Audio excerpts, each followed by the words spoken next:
Chapter 3 वादा। कुणाल और lieutenant एक रनिंग ट्रैक में रनिंग कर रहे थे। तभी लेफ्टिनेंट ने रनिंग करते हुए ही कुणाल से कहा, कुणाल, अब तुम दिल्ली में अपने फैमिली के पास जा रहे हो और वहां पर जाने के बाद तुम्हें स्कूल में पढ़ाई करने के लिए भी जाना होगा। पर ये फैमिली क्या होता है?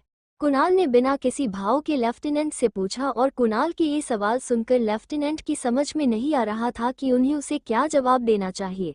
जिसके बाद उन्होंने कुछ सोचकर कहा, जब तुम अपने फैमिली के पास जाओगे तो तुम खुद ही समझ जाओगे, लेकिन उससे पहले तुम्हें इस बात का ध्यान रखना है कि तुम जब स्कूल में पढ़ाई करने के लिए जाओगे तो तुम्हें वहां पर किसी से भी डायरेक्ट फाइट नहीं करनी है। मैं इतना भी पागल नहीं हूं जो किसी से डायरेक्ट फाइट कर लूंगा। अगर मैं किसी से डायरेक्ट फाइट करूंगा तो मैं मारा जाऊंगा। मैं पहले देखूंगा कि मेरे सामने कितने दुश्मन हैं और उनके पास किस तरह के वेपन हैं, और उन सारी चीजों को देखने बाद मैं एक अच्छे प्लान के साथ उनसे फाइट करूंगा। कुणाल ने लेफ्टिनेंट को बिना किसी भाव के जवाब दिया। कुणाल का ये जवाब सुनकर लेफ्टिनेंट की समझ में नहीं आ रहा था कि वे उसके इस जवाब पर किस तरह रिएक्ट करें, क्योंकि वे तो उसे फाइट से इसलिए मना कर रहे थे क्योंकि स्कूल में सिर्फ बच्चे ही होते हैं और अगर कुणाल उनके साथ फाइट करेगा तो वो उन्हें जान से ही मार देगा। लेफ्टिनेंट रनिंग करते हुए फिर अपनी ही जगह पर रुक गए थे और लेफ्टिनेंट को रुकता देख कुणाल ने भी रुकते हुए लेफ्टिनेंट से कहा, लेफ्टिनेंट, क्या हुआ, आप अपनी जगह पर रुक क्यों गए? देखो, मैं तुम्हें फाइट करने से मना इसलिए कर रहा हूँ क्योंकि तुम जिस जगह पर जा रहे हो वो एक स्कूल है और वहाँ पर सिर्फ बच्चे ही होते हैं और तुम्हें उनके साथ बिल्कुल भी फाइट नहीं करनी है, लेफ्टिनेंट ने कुणाल से कहा। लेफ्टिनेंट की बात का कुणाल कोई भी जवाब नहीं दे रहा था और फिर लेफ्टिनेंट ने एक गहरी सांस लेकर कुणाल से कहा, तुम मुझे वादा दो कि अपने फैमिली के पास जाकर किसी से भी फाइट नहीं करोगे। मैं आपसे वादा करता हूँ कि मैं किसी से भी फाइट नहीं करूँगा, कुणाल ने लेफ्टिनेंट को वादा करते हुए कहा। कुणाल इस वक्त डीपीएस स्कूल की 11th क्लास में खड़ा होकर ये सब सोच रहा था और वो ये सब सोचते हुए क्लास में सबसे पीछे अपनी चेयर की तरफ जा रहा था। वही बीच में जीत और राघव भी कुणाल यही इंतजार कर रहे थे कि कब कुणाल उनके पास आए और वे उसका मजाक पूरी क्लास में बना दे, और फिर वो वक्त भी आ जाता है जिसका वे दोनों इंतजार कर रहे थे। कुणाल इस वक्त जीत की चेयर के पास आ गया था और उसने जैसे ही अपना कदम आगे बढ़ाया था तभी जीत ने कुणाल को नीचे गिरने के लिए अपना पैर उसके आगे कर दिया था। कुणाल, जिसे कि ये महसूस हो गया था कि उसे नीचे गिरने के लिए जीत ने अपना पैर आगे बढ़ाया है, और जैसे ही उसे ये महसूस हुआ था तो उसने अपने कदम को बीच हवा में ही रोक लिया था और इस वजह से जीत बहुत ज़्यादा हैरान हो गया था क्योंकि उसके हिसाब से उसकी टाइमिंग बिल्कुल सही थी। इसने अपने पैर को बीच हवा में कैसे रोका? कहीं इसे पता तो नहीं चल गया था कि मैं इसे गिराने वाला हूँ? पर ऐसा कैसे हो सकता है, मैंने तो बिल्कुल सही वक्त पर अपना पैर आगे किया था। जीत अपने मन में ये सोचते हुए कुणाल को ही देख रहा था। कुणाल, जिसके चेहरे पर इस वक्त कोई भी भाव नहीं था, उसे देखकर कोई भी नहीं बता सकता था कि वो इस वक्त क्या सोच रहा है। कुणाल इस वक्त जीत की तरफ ही देखे जा रहा था और इस वजह से जीत को अजीब लग रहा था। कुणाल जीत को देखते समय अपनी आंखों की पलकों को भी नहीं झपका रहा था। उसे देखकर ऐसा लग रहा था जैसे कि वो जीत को जान से मारना चाहता हो और इस वजह से जीत को भी गुस्सा आ गया था और उसने गुस्से में धीमी आवाज से कुणाल से कहा, तू मुझे इसे क्यों घूर रहा है? मुझसे मार खाने का इरादा है क्या? जीत की बात सुनकर कुणाल उसे कुछ नहीं कहता है, बस हल्का सा मुस्कुरा देता है और आगे की तरफ अपनी चेयर के पास जाकर उसके ऊपर बैठ जाता है। कुणाल चाहता तो जीत को एक ही पल में ढेर कर सकता था, लेकिन उसे लेफ्टिनेंट का वादा याद था जिस वजह से उसे जितना हो सके उतना फाइट से बचना था। कुणाल को इस तरह मुस्कुराकर अपनी चेयर पर बैठता देख जीत और राघव को लग रहा था कि वो उससे डर गया और उन दोनों के चेहरे पर एक मुस्कान थी मानो उन दोनों ने कोई जंग जीत ली हो। कुणाल जिस चेयर पर जाकर बैठा था वही उसकी टेबल पर ही उसके साथ एक लड़का और भी बैठा हुआ था जो कि देखने में बहुत ही पढ़ाकू लग रहा था और उसके चश्मा भी लगा हुआ था। उस लड़के ने कुणाल से कहा, हाय, मेरा नाम आरव है। मेरा नाम कुणाल है। कुणाल ने आरव को अपना नाम बताते हुए कहा। आरव ने फिर कुणाल के कान के पास आकर कुणाल से कहा, देखो, मैं तुम्हें कुछ बताना चाहता हूँ, तुम ना यहाँ पर जीत और राघव से बचकर रहना। जीत और राघव ये दोनों कौन है? कुणाल ने बिना भाव से पूछा। आरव ने कहा, जीत वही लड़का है जिसने अभी अभी तुम्हें नीचे गिराने की कोशिश की थी और जो उससे पीछे ब्लैक जैकेट में बैठा हुआ है उसका नाम राघव है। ये दोनों ही क्लास के सबसे बदमाश लड़के हैं और ये सभी को बिना बात बुली करते हैं। आरव की बात सुनकर कुणाल उसे कोई जवाब नहीं देता है और जीत और राघव को देखने लगता है।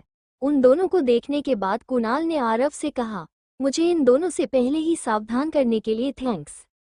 कुणाल की बात का आरव कोई जवाब नहीं देता है और मुस्कुराकर सिर्फ कुणाल को ही देखता रहता है। आरव ने कुणाल को देखते हुए अपने मन में सोचते हुए कहा, ये लड़का देखने में तो बहुत ही अच्छा लग रहा है। मुझे लगता है अब मुझे एक नया दोस्त मिलने वाला है। वहीं फिर कुछ ही देर में उनकी क्लास शुरू हो जाती है और टीचर उन्हें पढ़ाने लगती है। क्लास में बहुत से स्टूडेंट पढ़ाई की वजह से बोर हो रहे थे और आपस में ही बात कर रहे थे। वहीं कुणाल और आरव दोनों ने ही अपना सारा ध्यान टीचर पर रख रखा था और वे दोनों अच्छे से पढ़ाई कर रहे थे। कुणाल फिर अपने मन में सोचता है, मैं यहाँ पर रिलैक्स रह सकता हूँ क्योंकि यहाँ पर बहुत ही शांति है, वरना पहले मैं जहाँ रहा करता था वहाँ तो हर पल मेरी जान के ऊपर खतरा रहता था। वहीं दूसरी तरफ 10th क्लास के अंदर कियारा अपनी चेयर के ऊपर बैठी हुई थी और इस वक्त उनकी क्लास में टीचर नहीं थे, जिस वजह से सभी स्टूडेंट एक दूसरे से बात कर रहे थे, लेकिन कियारा किसी सोच में खोई हुई थी। कियारा ने अपने मन ही मन में कहा, क्या वो सच में मेरा भाई है? अगर वो मेरा भाई है तो इतने सालों से वो कहा था। उसने कहा था कि उस एक्सीडेंट के बाद उसकी याददाश्त चली गई थी और फिर एक दिन अचानक से ही उसकी याददाश्त आ गई और वो हमारे पास वापस आ गया। कियारा इन्हीं सारे ख्यालों में खोई हुई थी। उसकी समझ में नहीं आ रहा था कि कुणाल उसका भाई है भी या नहीं, क्योंकि उसे कुणाल की बताई हुई बातों पर यकीन नहीं हो रहा था। कियारा ने फिर एक गहरी सांस लेकर कहा, पर जब मैंने उसके मुंह से अपना नाम सुना था तो मुझे ऐसा लगा था जैसे कि वो ही मेरा भाई है और मेरी आंखों से ना चाहते हुए भी आंसू बाहर आ गए थे। और वैसे भी दादाजी ने भी तो यही कहा थी कि वो अभी भी पहले जैसा ही दिखता है। अबे ओए, किन ख्यालों में खोई हुई है जो तुम्हें हमारी आवाज भी नहीं आ रही है? एक लड़की ने कियारा के सर कर ऊपर मारते हुए कहा और उस लड़की के ऐसा करने की वजह से कियारा अपने ख्यालों की दुनिया से बाहर आ गई थी और फिर जैसे ही उसने उस लड़की को देखा तो वो घबरा गई थी और उसके पसीने आने शुरू हो गए थे। कियारा ने फिर घबराते हुए उस लड़की से कहा, पायल मुझे माफ कर दो, मैंने तुम्हारी आवाज नहीं सुनी। ठीक है, मैंने तुम्हें इसके लिए माफ़ किया, लेकिन सुनो, आज मैं अपनी डांसिंग क्लास की ड्रेस लानी भूल गई हूँ तो इसलिए तुम्हें मुझे अपनी डांसिंग ड्रेस देनी होगी, पायल ने कियारा से कहा। पर अगर मैं तुम्हें अपनी ड्रेस दे दूंगी तो मैं क्या पहनूंगी? कियारा ने पायल से इतना कहा ही कि पायल को उसकी बात सुनकर गुस्सा आ गया और उसने गुस्से में कियारा की गाल पर एक जोर का तमाचा जड़ दिया।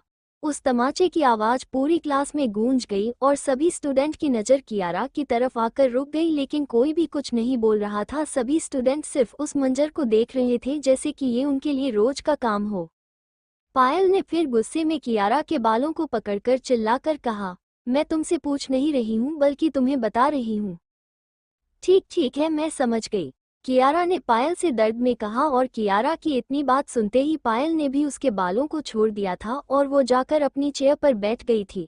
कियारा के पास वही पायल की दोस्त खड़ी हुई थी जो कि इस वक्त यहाँ पर जो कुछ भी हुआ उन सब चीज़ों की वीडियो बना रही थी।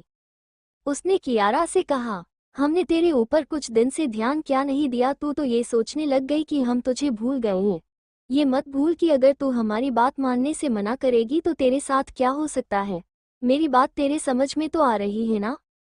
पयाल की दोस्त की बात सुनकर कियारा घबरा गई थी और उसने घबराते हुए कहा, नंदनी, मैं सब कुछ समझ गई, यही तुम्हारे लिए अच्छा है।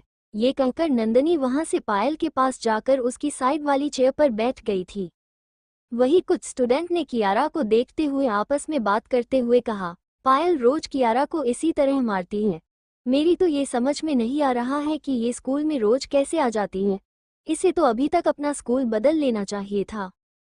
फिर उनके स्कूल की छुट्टी हो गई थी और कियारा अपनी क्लास से निकलकर जाने लगी थी।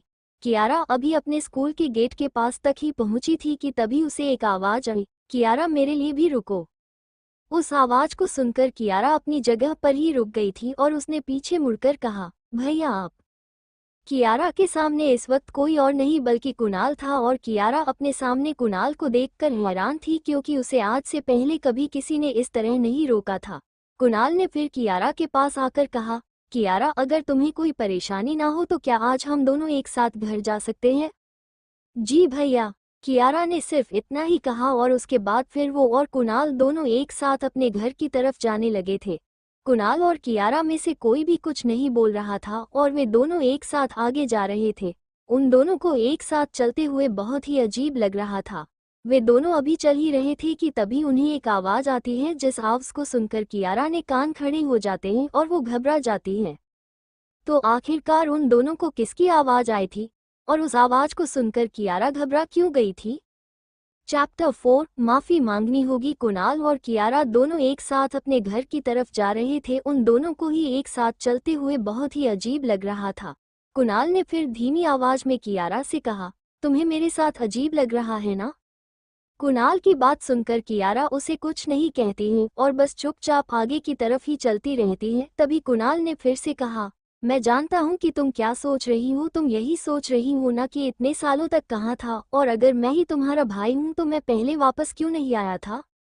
कुणाल की बात सुनकर कियारा हैरान हो गई थी और उसकी हैरानी उसके चेहरे पर भी साफ देखी जा सकती थी। कियारा ने नहीं सोचा था कि कुणाल उससे अचानक से इस बारे में बात करने लगेगा। कियारा ने फिर अपने आप को शांत करके कहा, नहीं, इस बड़ी ही कोई बात नहीं है। कियारा की बात सुनने के बाद भी कुणाल ने इस बारे में बात करते हुए कहा, जब मेरा एक्सीडेंट हुआ था तो मेरी याददाश्त चली गई थी और मेरी आंख भी इस बड़ी ही जगह पर खुली थी जहां मैं किसी को जानता भी नहीं था। उन्हें जानना तो बहुत दूर की बात है, मैं तो उनकी भाषा को भी नहीं समझ पाता था। और फिर के दिन मुझे कोई ऐसा मिला जो कि मुझे अपना दोस्त बताता था और उसी की मदद से मैं तुम्हारे और दादाजी के पास आ पाया। मेरे पास अपने बचपन की ज़्यादा यादें नहीं हैं, बल्कि मुझे तो ये भी नहीं पता कि तुम्हें क्या पसंद है और क्या नहीं, लेकिन जो हो गया वो हो गया। अब मैं सब कुछ बदल दूंगा। मैं तुम्हें यकीन दिला दूंगा कि मैं ही तुम्हारा भाई हूँ। कुणाल की बात सुनकर कियारा बहुत ज़्यादा हैरान हो गई थी और उसकी समझ में भी नहीं आ रहा था कि अब उसे क्या कहना चाहिए। कुणाल ने कियारा से जो कुछ भी कहा था उसकी वजह से कियारा को बहुत अजीब महसूस हो रहा था। वे दोनों चलते चलते फिर एक रेस्टोरेंट के सामने आ गए थे। उस रेस्टोरेंट के अंदर एक टेबल के ऊपर 4 स्टूडेंट स्कूल की ड्रेस में बैठे हुए थे, जिनमें से एक नंदनी थी और 3 लड़के जो देखने में सीनियर लग रहे थे। वे तीनों बैठे हुए वहां पर किसी का इंतजार कर रहे थे। नंदनी ने वहां पर बैठे हुए एक लड़के से कहा, यार अभी तक पायल क्यों नहीं आई? उसे जब आना होगा वो आ जाएगी, तुम इतनी बेचैन क्यों हो रही हो? उस लड़के ने नंदनी से कहा। उस लड़के की बात सुन लो पायल उसे कुछ कहती उससे पहले ही उसकी नज़र बाहर की तरफ जाती है, जहां पर उसे कियारा कुणाल के साथ दिखाई देती है और उसे देखकर नंदनी के चेहरे पर एक शैतानी मुस्कान आ गई थी। नंदनी ने फिर होटल के गेट के पास आकर कियारा को आवाज लगाते हुए कहा, कियारा क्या ये तुम्हारा बॉयफ्रेंड है और तुम इसके साथ कहाँ पर जा रही हो? नंदनी की आवाज सुनकर कियारा घबरा गई थी और उसकी नज़र नंदनी के ऊपर चली गई थी। नंदनी की समझ में नहीं आ रहा था कि अब उसे क्या करना चाहिए। नंदनी वैसे तो लगभग रोज ही बुली होती थी। पायल और नंदनी रोज ही कियारा को परेशान किया करते थे और उसे बहुत ही बुरी तरह से मारती थी, और अब कियारा को इन सब चीज़ों की आदत भी हो गई थी। लेकिन इस वक्त उसके साथ कुणाल था और उसे इन सब चीज़ों का डर था कि उसके हालातों के बारे में कुणाल को ना पता चल जाए। अगर यहाँ नंदनी ने वो सब किया तो भैया को मेरे बारे में सब कुछ पता चल जाएगा। कियारा ने अपने मन में बड़बड़ाते शुरू कर दिया था और उसने नंदनी की बात सुनकर उसे नज़रअंदाज कर दिया था और वो उसकी बात के बारे में भूल ही गई थी। नंदनी ने जब देखा कि कियारा ने उसकी बात का कोई जवाब नहीं दिया है तो उसे गुस्सा आ गया था और फिर उसने कियारा को चिल्लाकर कहा, अब अपने आशिक के सामने तुम मेरी बात को भी नज़रअंदाज कर रही हो। नंदनी ने ये बात चिल्लाकर कही थी, जिस वजह से उसकी बात सुनकर वे तीनों लड़के भी आ गए थे जो कि वही नंदनी की टेबल पर बैठे हुए थे। नंदनी की बात सुनकर कियारा भी घबरा गई थी और उसने घबराते हुए कहा, वो ये मेरे भैया हैं। कियारा की बात सुनकर नंदनी एक पल के लिए हैरान हो गई थी, क्योंकि उसने आज से पहले कुणाल को नहीं देखा था और उसे तो ये भी नहीं पता था कि कियारा का कोई भाई भी है। नंदनी ने फिर इन सब बातों पर से अपना ध्यान हटाकर कियारा से कहा, मुझे तो पता ही नहीं था कि तेरा कोई भाई भी है। वही तो मैं सोचूं कि तेरे जैसी लड़की के पास इतना हैंडसम बॉयफ्रेंड कहाँ से आया। नंदनी की बात सुनकर कियारा उसे कोई भी जवाब नहीं दे रही थी। वो बस जल्द से जल्द यहाँ से जाना चाहती थी।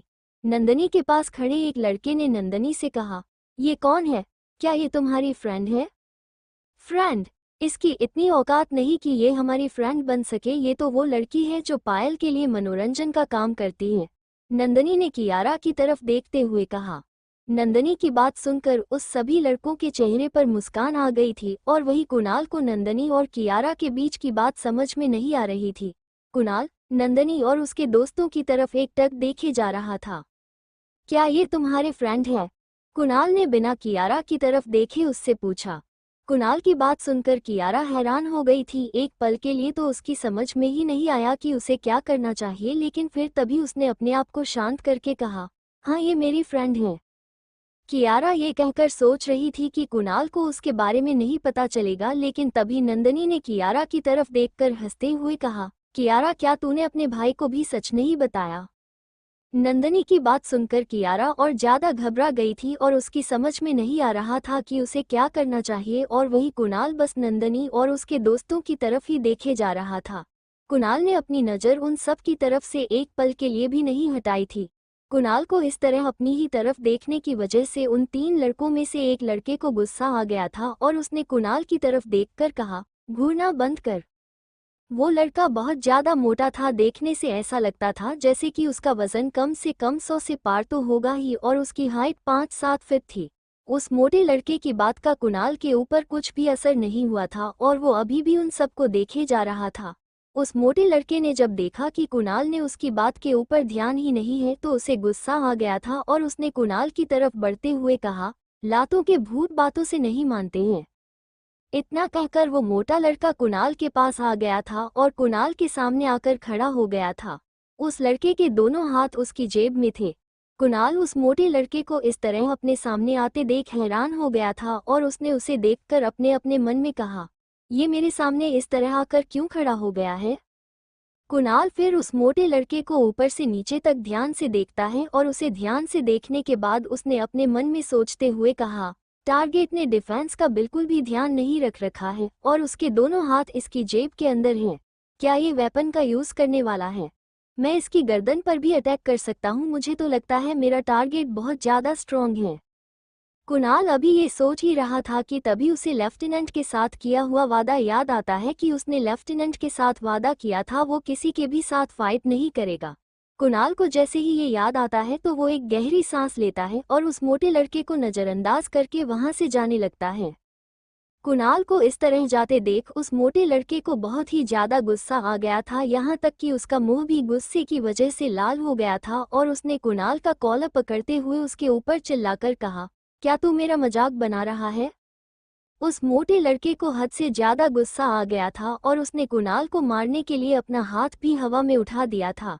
कियारा ने जब देखा कि वो मोटा लड़का कुणाल को मारने वाला है तो वो परेशान हो गई थी और उसने उस मोटे लड़के से कहा, प्लीज मेरे भाई को छोड़ दो। अपने भाई की तरफ से मैं माफी मांगती हूँ। असल में मेरा भाई अभी अभी विदेश से वापस आया है और इसे नहीं पता है कि इंडिया में कैसे रहते हैं। विदेश से तुम्हारा भाई आया है, मैं नहीं। अगर इसे नहीं पता है कि यहाँ पर कैसे रहते हैं तो अब मैं इसे सिखाऊंगा कि यहाँ पर किस तरह रहना चाहिए। उस मोटे लड़के ने कियारा की तरफ देखकर कहा। कियारा की आंखों में इस वक्त आंसू थे और वो रोते हुए अपने भाई को छोड़ने के लिए कह रही थी। कुणाल जब देखता है कियारा रो रही है तो उसे अजीब लगता है, शायद उसे गुस्सा आ रहा था, और फिर उसकी नज़र नंदनी और उसके पास खड़े दोनों लड़कों पर जाते हैं जो कि कियारा को देखकर हंस रहे थे। वही उस मोटे लड़के ने कुणाल को मारने के लिए अपना हाथ हवा में उठा लिया था और उसका हाथ कुणाल के चेहरे पर लगने ही वाला था कि तभी कुणाल ने अपने हाथ से उस मोटे लड़के की कलाई को पकड़ लिया और अपने अंगूठे की मदद से उसने उसे दबा दिया था। कुणाल ने जैसे ही उस लड़के की कलाई को अपने अंगूठे की मदद से दबाया तो उस लड़के को ऐसा लगा जैसे कि उसका हाथ किसी बुलडोजर के नीचे आ गया हो, और उसने कुणाल को पीछे धक्का देकर अपना हाथ छुड़ाते हुए कहा, तूने मेरे हाथ पर ये क्या कर दिया? मुझे इतना दर्द क्यों हो रहा है? उस लड़के ने अपने दूसरे हाथ से अपनी कलाई को पकड़ रखा था और वो कुणाल के ऊपर चिल्लाए जा रहा था। इस वक्त वहां पर जो भी मौजूद थे वे सभी ही हैरान थे और उनकी समझ में नहीं आ रहा था कि उस मोटे लड़के के साथ क्या हुआ है, और वे कुछ समझ भी पाते तभी कुणाल ने कहा, कियारा पीछे मुड़ो। क्या? कियारा समझ नहीं पा रही थी कि उसे क्या करना चाहिए कि तभी कुणाल ने उसे फिर से कहा, कियारा मैंने कहा पीछे मुड़ो और चाहे कुछ भी हो जाए लेकिन पीछे मुड़कर मत देखना। कुणाल की बात सुनकर कियारा के पास कहने के लिए कोई शब्द नहीं थे और फिर वो उसे कुछ नहीं कहती हैं और चुपचाप पीछे मुड़ जाती हैं और कियारा के पीछे मुड़ते ही कुणाल उस मोटे लड़के की तरफ देखकर अपने आप से कहता है, मुझे लगता है कि मैंने लेफ्टिनेंट के साथ जो वादा किया था मैं उस वादे को तोड़ने वाला हूँ। मुझे बाद में लेफ्टिनेंट से माफ़ी मांगनी होगी। तो क्या अब कुणाल सच में लेफ्टिनेंट के साथ किए हुए वादे को तोड़ देगा? क्या कुणाल उस मोटे लड़के से फाइट करेगा? क्या कुणाल का ये फैसला उसके लिए गलत साबित हो जाएगा? और इन सब चीज़ों का कियारा के ऊपर क्या इफेक्ट पड़ेगा?